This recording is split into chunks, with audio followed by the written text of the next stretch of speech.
जय माता दी भक्तों। आज मैं आप सबको माता वैष्णो देवी की महिमा सुनाऊंगी। संकट हरने वाली, सब सुखों की दाती माता वैष्णो देवी की महिमा ही सबसे न्यारी है। माँ की महिमा का जितना भी व्याख्यान दिया जाए वह कम ही है। माँ वैष्णो दुखियों के दुख हरती हैं, अपने भक्तों के समस्त कष्टों का निवारण करती हैं। माता वैष्णो देवी के सम्मुख जो भी भक्त सच्चे हृदय से मनोकामना करता है, माँ उसकी मनोकामना को पूर्ण करती हैं। माँ नेत्रहीन को नेत्र, अंगहीन को अंग, बलहीन को बल, धनहीन को धन, संतानहीन को संतान, वह अपने भक्तों की हर तरह से इच्छा पूर्ण करती हैं। माँ शेरावाली का दरबार भक्तों के लिए आठों पहर 24 घंटे हर क्षण प्रत्येक भक्त के लिए खुला रहता है। माँ अपने भक्तों के हृदय में हर क्षण खुशियां भर देती हैं। अष्टभुजाधारी माँ को शेर पर सुसज्जित सवारी की कल्पना मात्र से ही हर भक्त का मस्तक नत हो जाता है तथा उसके हृदय से एक ही आवाज गूंज उठती है, वह है जय माता दी, जय माता दी। अब मैं आप सबको माता वैष्णो देवी की उत्पत्ति का वर्णन सुनाऊंगी। सहस्त्रों वर्ष पूर्व जब देवलोक व पृथ्वीलोक पर राक्षसों का पूर्ण अधिकार हो गया था, देवता व समस्त जनता अत्याचारों से दुखी थे। चारों ओर त्राही त्राही मची हुई थी।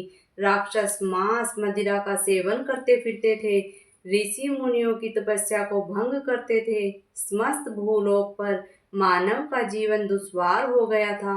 उन्हीं दिनों दो विचित्र राक्षस और उत्पन्न हुए, जिनके नाम रंभ और कर्म थे।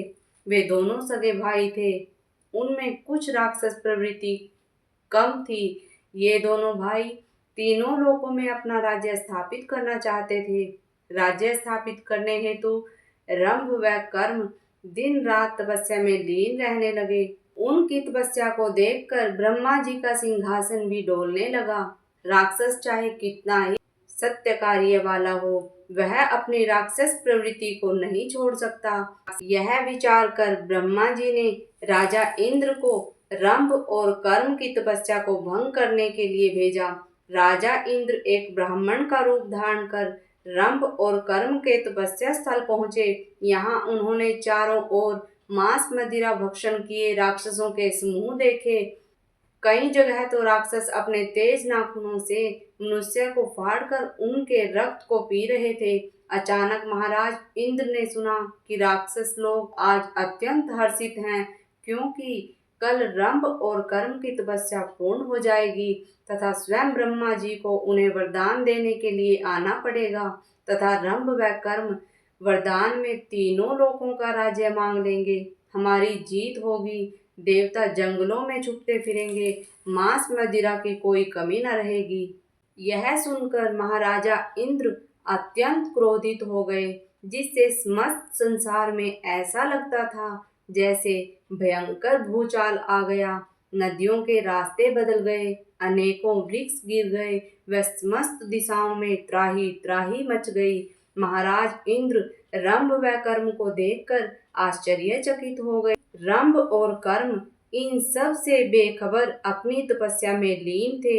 यह देख इंद्रदेव अत्यंत घबरा उठे और उन्होंने ब्रह्मा जी का स्मरण कर अपना सुदर्शन चक्र तपस्या स्थल की ओर छोड़ दिया। सुदर्शन चक्र ने स्थल के 3 चक्र लिए और चौथे चक्र के प्रारंभ में ही कर्म का शीश धड़ से अलग कर दिया।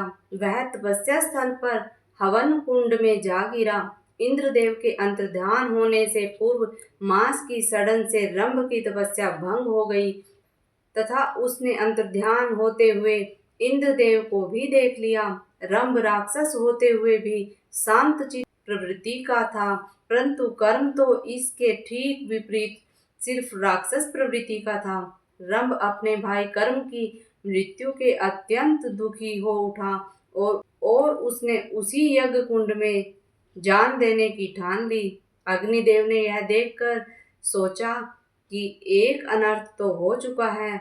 यह पापी अनजाने में ही स्वर्ग को प्राप्त हो चुका है। वहां न जाने देवताओं पर कितने जुल्म करेगा। यदि रंभ ने भी यज्ञ कुंड में शीश चढ़ा दिया तो यह दूसरा अनर्थ हो जाएगा। इसलिए अग्निदेव रंभ के सम्मुख आकर बोले, मूर्ख, यह क्या कर रहा है? आत्महत्या करना घोर पाप है। वह बोला, प्रभु, आपसे क्या छिपा है? मेरे भाई का इसी यज्ञ स्थल पर स्वयं इंद्रदेव ने वध किया है तथा ये लोप हो चुके हैं। मेरे कोई संतान भी नहीं है, अतः मेरा जीवन बेकार है।